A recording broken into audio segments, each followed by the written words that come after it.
आपके सामने खड़े हैं? कोई फर्क नहीं पड़ता है।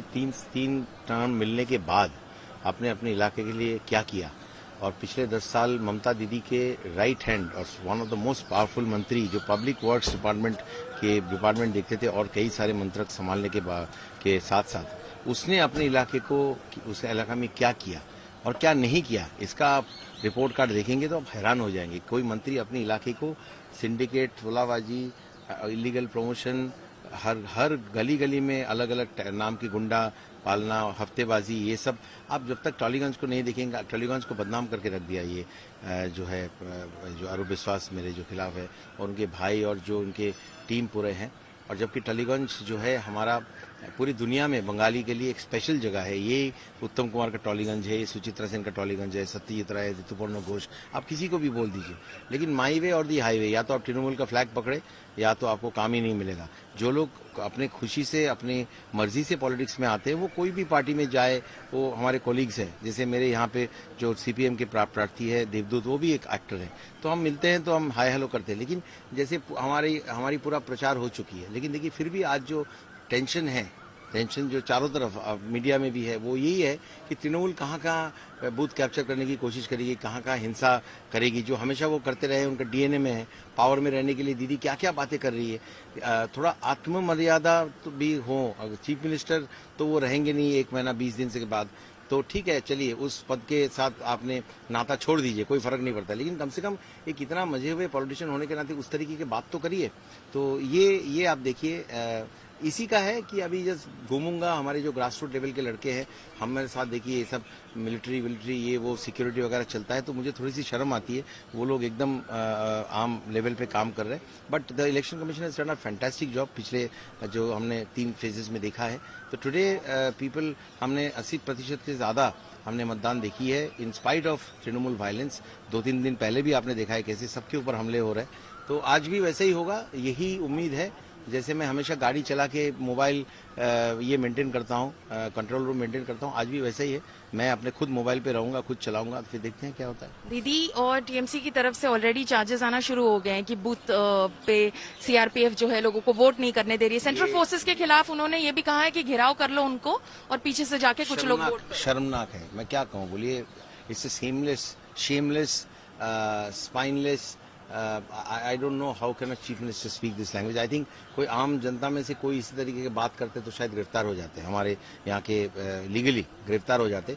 चीफ मिनिस्टर है, उनको 2 नोटिस मिल चुकी है, वो अपने आप में बहुत शर्म की बात है। अगर मैं कुछ ऐसी शब्द कहूँ पब्लिकली जिसके लिए मुझे इलेक्शन कमीशन का नोटिस आए तो मुझे बुरा लगेगा। अब दीदी को नहीं लगती है।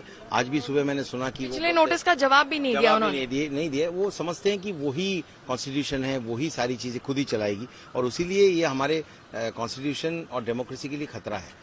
और उसीलिए जो है बंगाल में ये जो आप हिंसा के माहौल देखते हैं, इसका वजह ये है कि जो मुखिया है वो इसे डाउनवर्ड्स पर्कुलेट कराते हैं। जो आज की सीट्स है बाबुल, वो अर्बन सेमी अर्बन सीट्स है मोस्टली, तो आपको लगता है बीजेपी से ब्रीच कर पाएगी, क्योंकि ये तृणमूल एक तरह से इसका स्ट्रांग होल्ड रहा है? नहीं, आप सीपीएम से लेके कांग्रेस से लेके किसी को भी पूछ लीजिए, अर्बन सीट्स में, इवन अर्बन सिविक पोल्स में किस तरीके का खतरनाक rigging, booth capturing Trinamool Congress करते आए हैं, वो आपको हिस्ट्री आपको बताएगी। आप कैसे इवन नाउ जर्नलिस्ट की गाड़ियां तोड़ देते हैं, क्या क्या होता है यहाँ पे।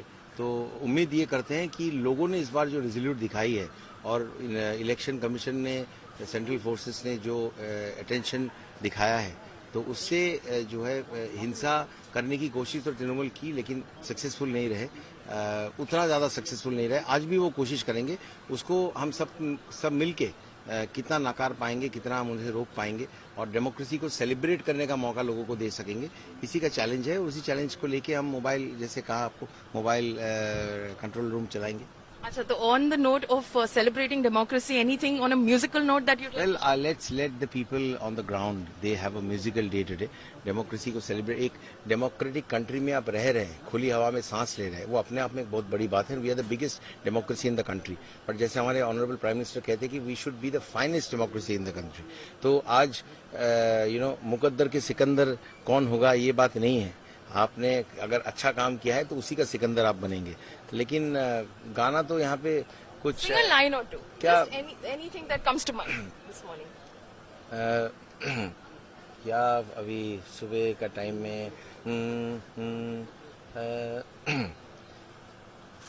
अगर मैं दीदी की बात करूं, आज भी वो बहुत कुछ बोल रही है, तो बहुत बार गा चुका हूं, लेकिन वही कुछ तो लोग कहेंगे, लोगों का काम है कहना, छोड़ो बेकार की बातों में कहीं लीव इट टू दैट। आवाज की हालत आप देख रहे हैं, गाने का तो ही नहीं कर सकता। Okay, all the best for today. Of course singer turn politician Babu Supriyo जो लड़ रहे हैं टालीगंज की सीट से और चैलेंज कर रहे हैं अरूप बिस्वास को, जो यहां से 3 टर्म एमएलए रह चुके हैं। क्या वो अरूप बिस्वास का बैस्टियन ब्रीच कर पाएंगे, ये तो 2 मई को ही पता चलेगा। कैमरामैन साजिद आलम के साथ पौलमी साहा, टालीगंज से आज तक के लिए।